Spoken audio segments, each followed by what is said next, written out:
You're listening to the No Labels, No Limits podcast with best-selling author Sarah Boxx, where you get the inside scoop on the steps action takers and decision makers take to align their purpose to their principles and achieve their goals in business and life. We focus on the mantra, no labels, no limits, no excuses. Each week, you'll hear from remarkable guests who have overcome challenges and obstacles to succeed in the face of adversity. By listening to their stories, you'll get practical tips, tools, and resources you can implement today to bust through your own internalized prisons of worry and doubt. And now, without further ado, please welcome your commanding coach with plenty of chutzpah and heart, Sarah Boxx.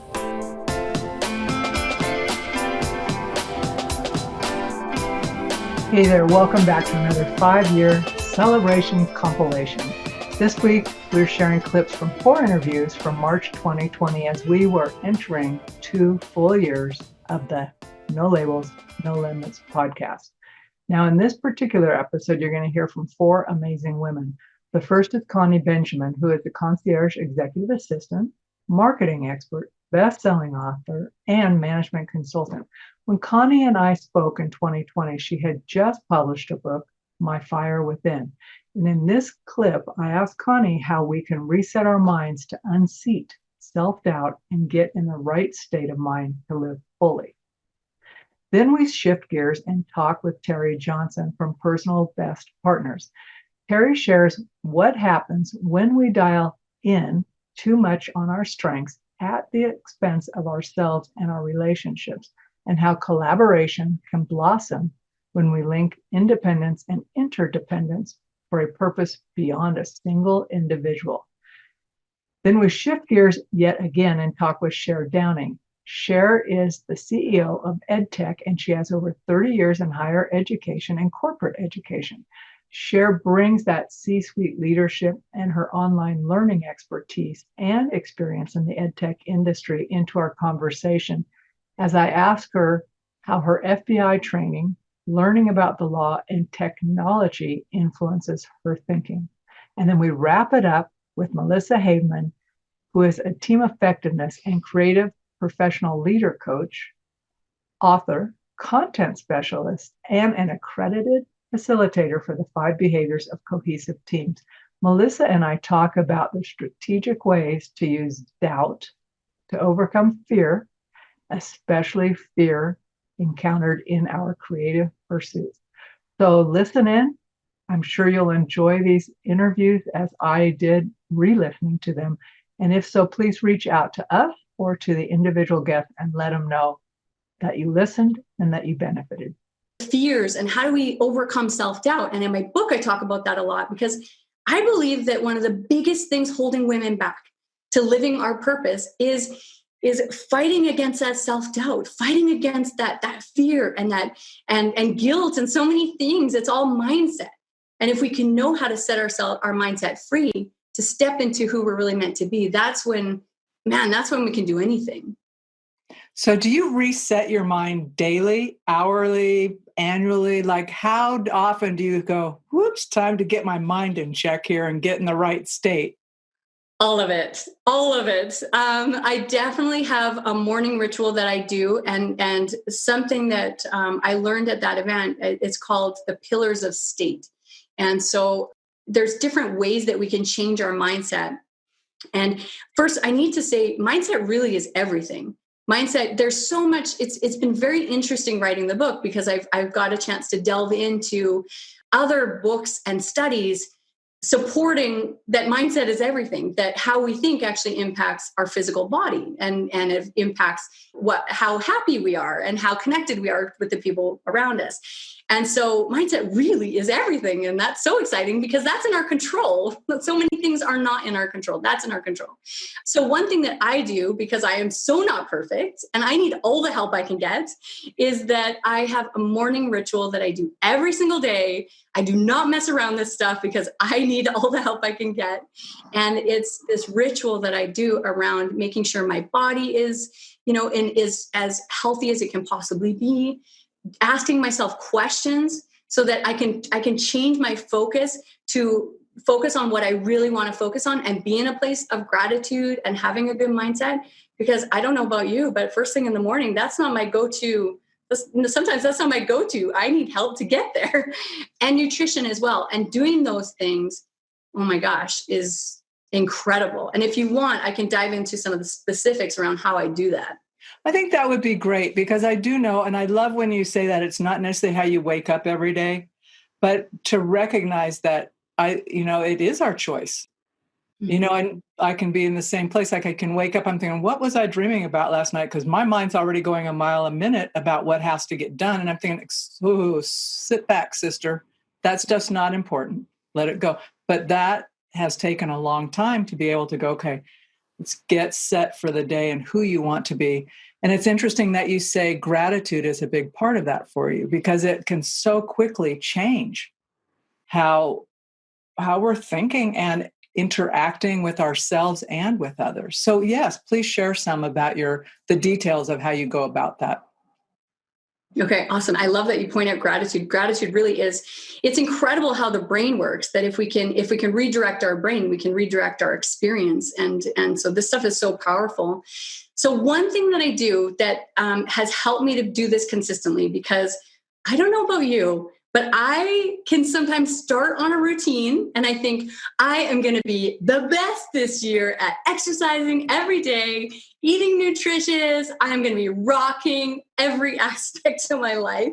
And then a couple weeks down the road, the chaos of life starts slamming me down and it gets hard to actually implement. So I can relate if any of your listeners feel like, Connie Benjamin, how do I actually do this consistently? First of all, I can relate. And second of all, I have a tool for you that you're going to absolutely love. And that's going to help you to take care of yourself physically, emotionally, mentally, every single day consistently.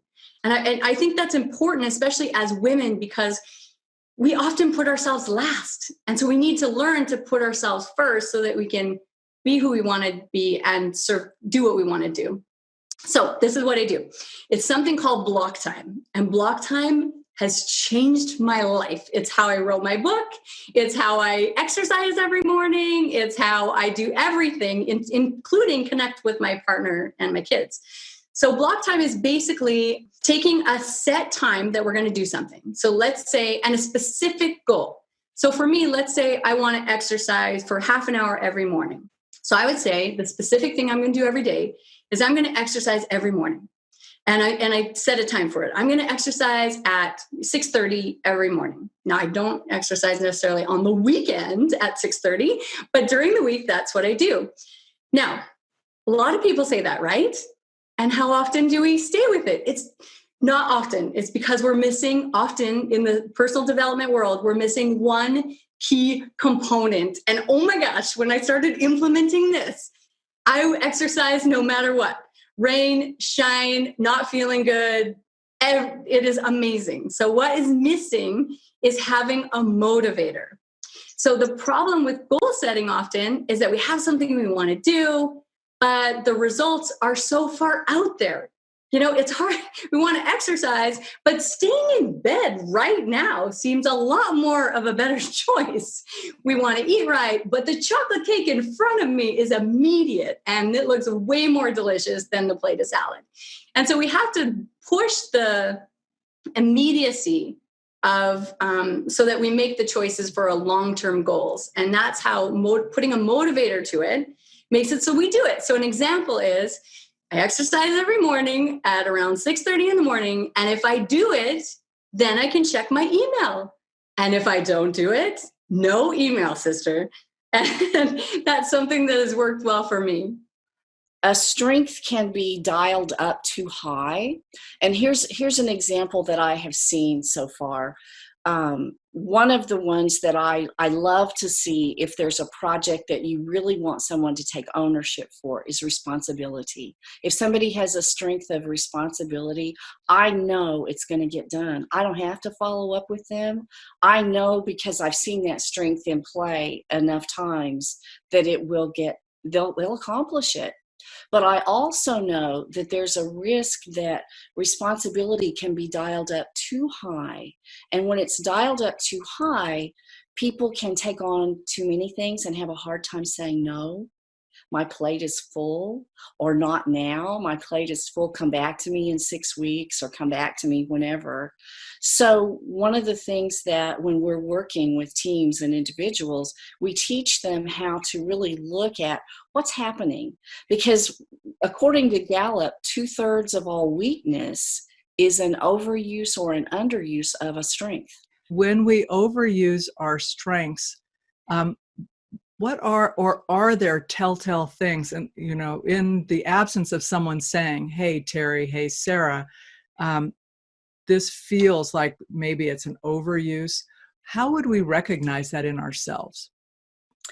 Well, I think anytime you're butting heads with other people, something is off a little bit. Somebody may have a strength dialed up. So in the example we used earlier, where Joe was on his feet, ready to go activate, ready to take action, it could be that Joe's activator strength is dialed too high. And in that case, you can just ask them, can you hold on for 5 more minutes until we get all the steps out, and then you're good to go.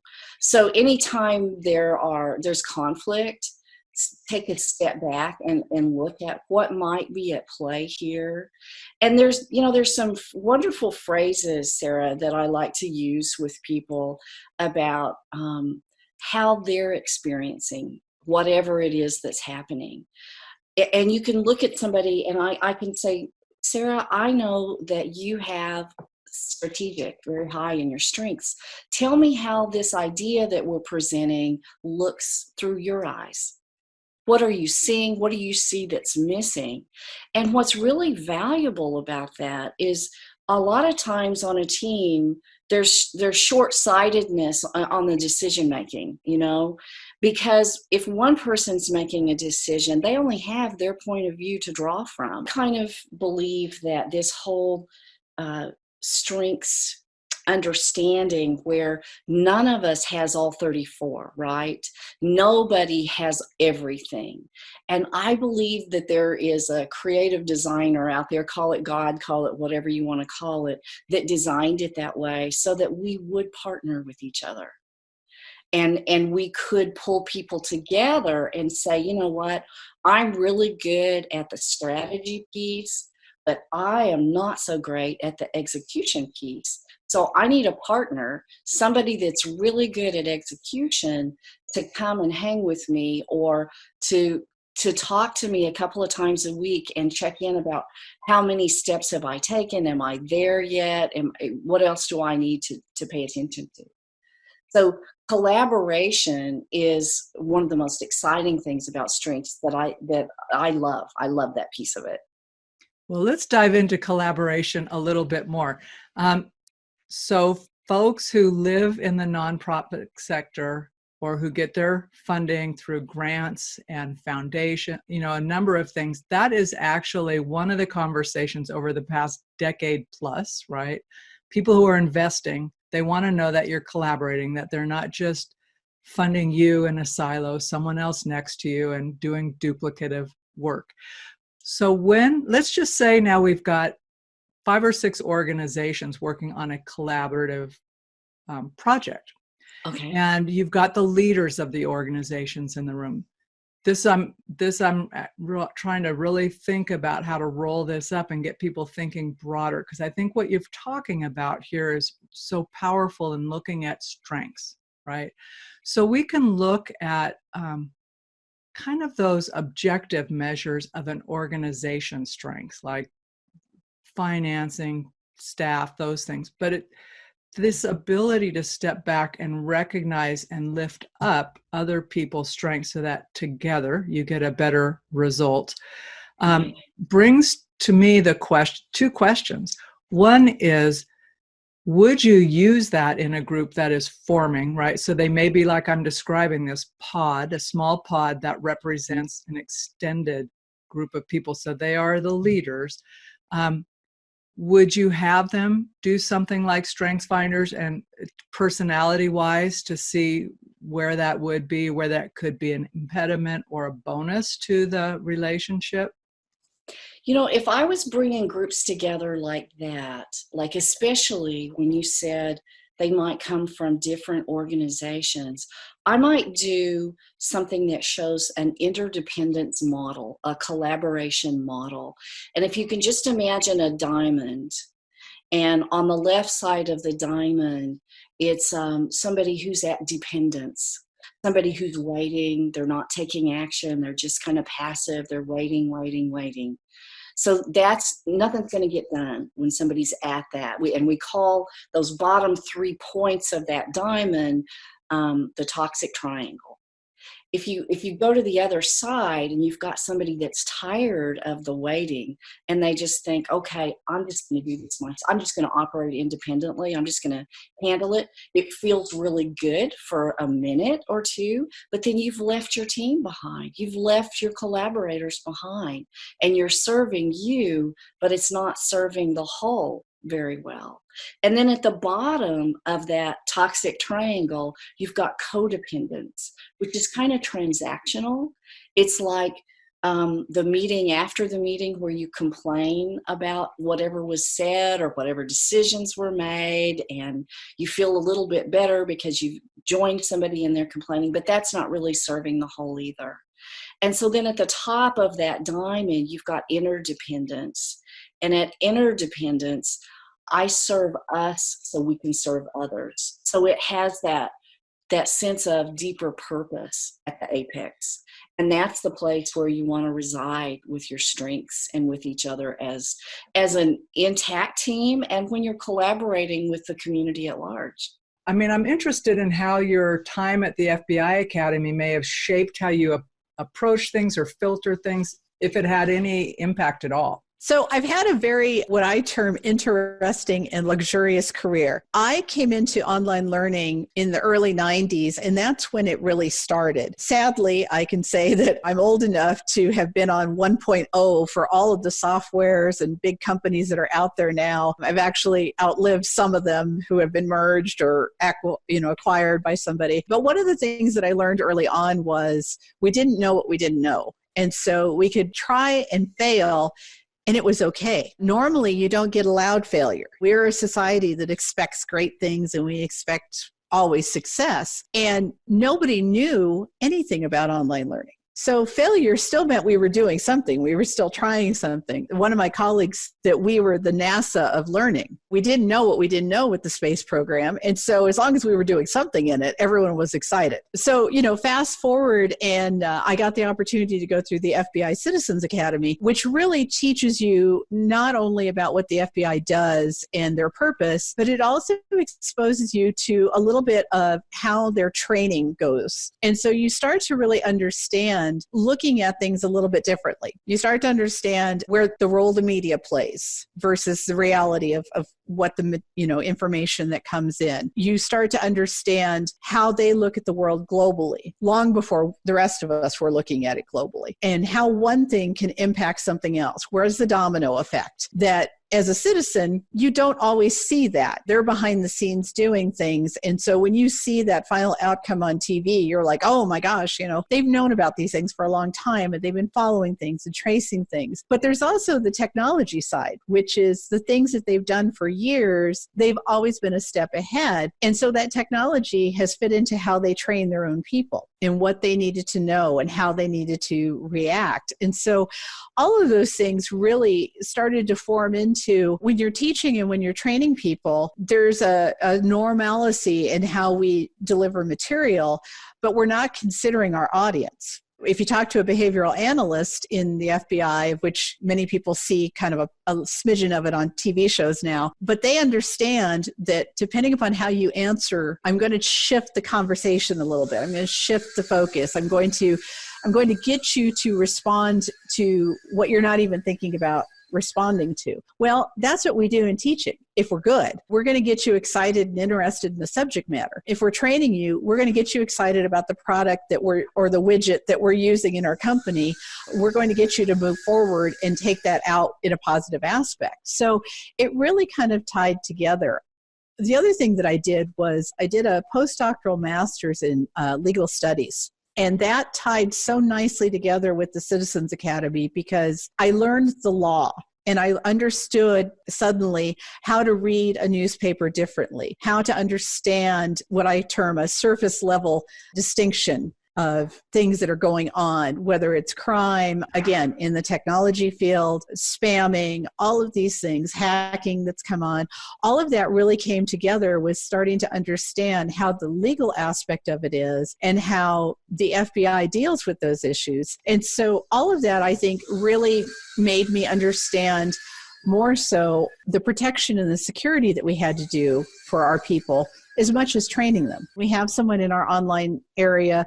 We have a responsibility to take care of them when they're in that course, not just for their learning aspect, but also for their social aspect, and also that they're not being taken advantage of from an outside entity. And so that all of that has wrapped together so nicely in my career, but also the world has caught up now and we see security issues and data breaches and such. And it really just makes you think more about what it is that you have to do to protect your clients, to protect your customers, to protect your students. Has that process or that thinking approach made you more forward thinking in general? So really thinking about what you haven't even had to deal with yet, but what might be coming? Absolutely. I'm always someone who is looking out forward because technology grows so very quickly and the edtech space has gone from 0 to 100 plus in a very short time. And when you couple that with, we used to have a very segmented area. There were those who had technology and those who didn't. We had business technology and we had personal technology. You know, if you think back to the days of you bought personal software and you bought business software, and all of that is becoming gray now. Now you're just buying something, it's available to everyone. Software that used to only be used to someone in a specific industry is now available to everyone. So with that crossing of access becomes responsibility and security issues. So often in society, we're kind of, the message that we're given is we just need to be confident. And yet doubt is something that's good for us at times. Not always, but there are certainly advantages to using it strategically. And so that's sort of the birth of where the course came from, is this really just moment in my head where I was just like, oh, you just don't get this. And then I was like, well, if I'm having this experience, other creatives are having it too. And the more that I talked to other creatives, that was true. So talk a little bit more about how to use doubt strategically versus using it as procrastination. Yeah. So I think that we give doubt a couple of different names. So in writing, there's this really interesting meme out there where it talks about the creative journey. And it starts out with, oh, this is awesome. And then it goes down to, okay, this has some problems. Oh, this isn't very good. I'm not very good. Oh, this might be fixable. This is awesome. And so it was that point at which it's really number 2 on that. This has some problems and this is not very good. And those are really doubt. I mean, it's really that questioning process of, can I make this better? Is this, is there greater potential here? I can see that it's not very good. How do I make it better? And I think we do that in editing and things like that. But so often I find that once we get to that point, and I've done it so many times too, where you get to that point and it's just that straight drop into, I'm not very good. I can't do this. And so it's trying to accept that those first parts are going to hurt a little bit, but that if you use them, you're going to wind up with a better piece of writing or a better book or a better creative project. But then it's learning how to kind of stop it before it gets to the, oh, I'm bad stage. So can you give a couple examples of how I might do that? You're actually bringing back to me many of the stages I was in when I wrote, right? Yeah. And it's like, okay, I'm good. I'm done. I'm not going to send this in. No. Yeah. And I clearly have blocked out that because I'm going, I can't remember. So talk a little bit about is that an internal practice that we go through to challenge that, or what are some of the tips for folks? Because it may apply to writing, it may apply to trying something different. Yeah. So I think for me, it is all about the questioning. If you can, it's asking questions about whatever you're doing. So, and kind of taking stock is, can I make this better? Is there an idea that would work better here? If I'm writing, does this organization make sense? Does this, would this work better there? What if I switched it over here? And learning to use and ask those questions in ways that let you see the project in different ways and play around with it a little bit, and then figure out how it best fits. So sort of like putting a puzzle together a little bit. And then learning that when it starts to shift to the I language, you're often slipping into that self-doubt. So if it starts to become, I can't do this, I'm not a good writer, I'm not a writer because I don't write every day or anything like that, then it's bumping it back up and shifting into using some of the strategies to get you back into creative doubt. So one way for me then, or for anybody, to check where they are in that process is like how I'm even framing my questions, right? Yep. The one I noticed about when you ask those questions too is they're very objective, right? Mm-hmm. Yep.